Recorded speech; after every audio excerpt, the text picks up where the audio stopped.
अब जब बात आती है 1937 के चुनाव को लेकर के, तो आइए हम थोड़ा सा समझने की कोशिश करते हैं कि 1935 में ब्रिटिश संसद के द्वारा जब भारत सरकार अधिनियम 1935 पारित किया गया था, तो कहा जाता है कि यहीं से प्रांतीय स्वायत्तता की शुरुआत हुई थी।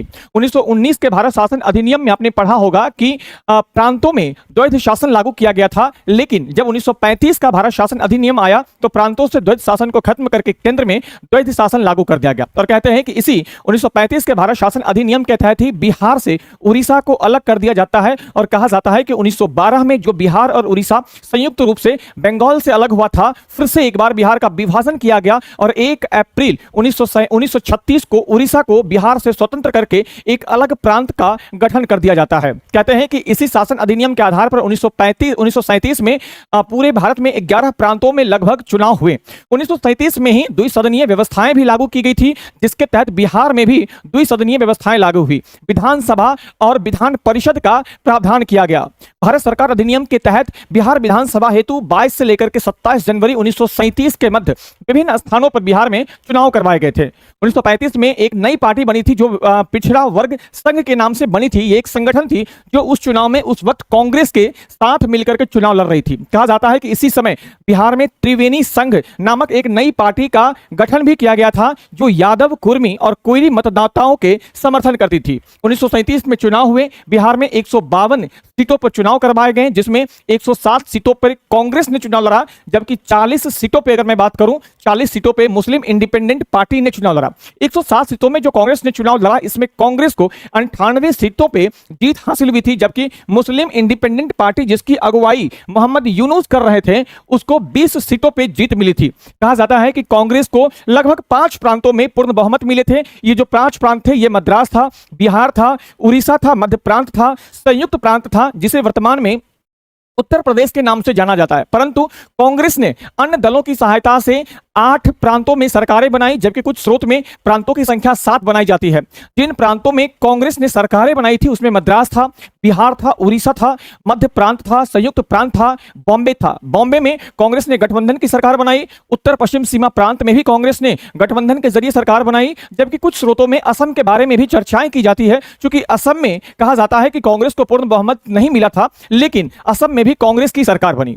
बंगाल, पंजाब और सिंध, ये 3 ऐसे प्रांत थे जहां पर कांग्रेस को पूर्ण बहुमत भी नहीं मिली और कांग्रेस किसी अन्य पार्टी के गठबंधन से सरकार भी नहीं बना पाई। जिसमें बंगाल और पंजाब 2 ऐसे प्रांत थे जहां पर मुस्लिम लीग ने अन्य पार्टियों की सहायता से सरकार बनाई। हालांकि 11 प्रांतों में एक भी प्रांत ऐसा नहीं था जहां पर मुस्लिम लीग को पूर्ण बहुमत मिला। चुनाव के परिणाम आ चुके थे और 24 मार्च 1937 की बात है, जब उस समय बिहार के तत्कालीन राज्यपाल एमजी हैलेट हुआ करते थे। एमजी हैलेट ने कांग्रेस विधायक दल के नेता श्री कृष्ण सिंह को अपना मंत्रिमंडल बनाने का निमंत्रण दिया। हालांकि ये जो चुनाव हुआ था वो श्री कृष्ण सिंह के ही नेतृत्व में चुनाव हुआ था, और कहा जाता है कि पूर्ण बहुमत प्राप्त होने के कारण, बिहार में सबसे बड़ी पार्टी होने के कारण, और जो मेजोरिटी चाहिए थी सरकार बनाने के लिए, उससे ज्यादा सीटें कांग्रेस ने प्राप्त किया था। इसलिए कांग्रेस में श्री कृष्ण सिंह को यह निमंत्रण दिया गया कि आप आइए और सरकार बनाइए। हालांकि उस समय जो राज्यपाल थे उनका नाम एमजी हैलेट हुआ करता था। कहते हैं कि एमजी हैलेट और श्री कृष्ण सिंह के बीच में विवाद होने के कारण कांग्रेस ने सरकार बनाने से असमर्थता जताई।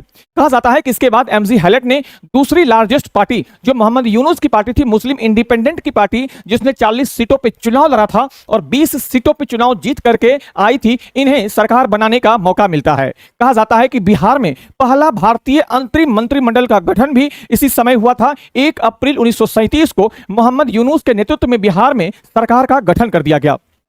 जैसे ही मोहम्मद यूनुस के नेतृत्व में सरकार का गठन कर दिया गया, कांग्रेस ने इस बात का जमकर के विरोध किया।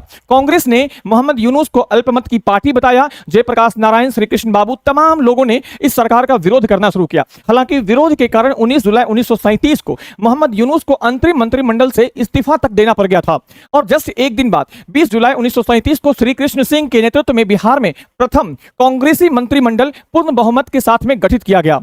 कहते हैं कि 1937 में ही बिहार में द्विसदनीय व्यवस्थाएं जो लागू करी गई थी, तो विधानसभा के अध्यक्ष जो थे उस समय रामदयालु सिंह को बनाया गया, वही हमारे मुजफ्फरपुर के रामदयालु सिंह, और प्रोफेसर अब्दुल बारी को उपाध्यक्ष बनाया गया था बिहार विधानसभा का। तो याद रखिएगा, 1937 के चुनाव के पश्चात बिहार का पहला मुख्यमंत्री या प्रधानमंत्री पूछे, मोहम्मद यूनुस। हालांकि मोहम्मद यूनुस की सरकार मात्र 3 माह तक चली थी। उसके बाद जो सरकार बनी वो कांग्रेस के नेतृत्व में बनी थी, और कहा जाता है कि कांग्रेस के नेतृत्व वाली सरकार को की अगुवाई श्री कृष्ण सिंह कर रहे थे और बिहार विधानसभा के अध्यक्ष जो पहले अध्यक्ष कहलाए राम दयालु सिंह और पहले उपाध्यक्ष अब्दुल बारी को बनाया गया। इसी समय बलदेव सहाय को बिहार का एडवोकेट जनरल भी नियुक्त किया गया था। 1 अगस्त 1937 को प्रांत भर में मंत्रिमंडल दिवस मनाया गया। हालांकि यह सरकार बहुत लंबी समय तक नहीं चली थी। 28 माह के शासनकाल के पश्चात हालांकि द्वितीय विश्व युद्ध शुरू हो गया और द्वितीय विश्व युद्ध में भारतीय चुनी हुई सरकारों के समर्थन से युद्ध में शामिल होने की घोषणा ना करने का वजह बनाया गया और कहा जाता है कि कांग्रेस ने अपने तमाम प्रांतों से मंत्रिमंडल से इस्तीफा दे दिया। कहते हैं कि 30 जनवरी 1938 को इसी समय प्रांत भर में राजनीतिक बंदी दिवस मनाया गया था। याद रखिएगा, ये जो सरकार थी, यह सरकार मात्र 28 माह तक चली थी। यही इतिहास आपका रहा था 1937 के चुनाव का, जिस चुनाव में कांग्रेस ने सरकार तो बनाई, लेकिन कांग्रेस से पहले मोहम्मद यूनुस की सरकार बिहार में बनाई गई थी।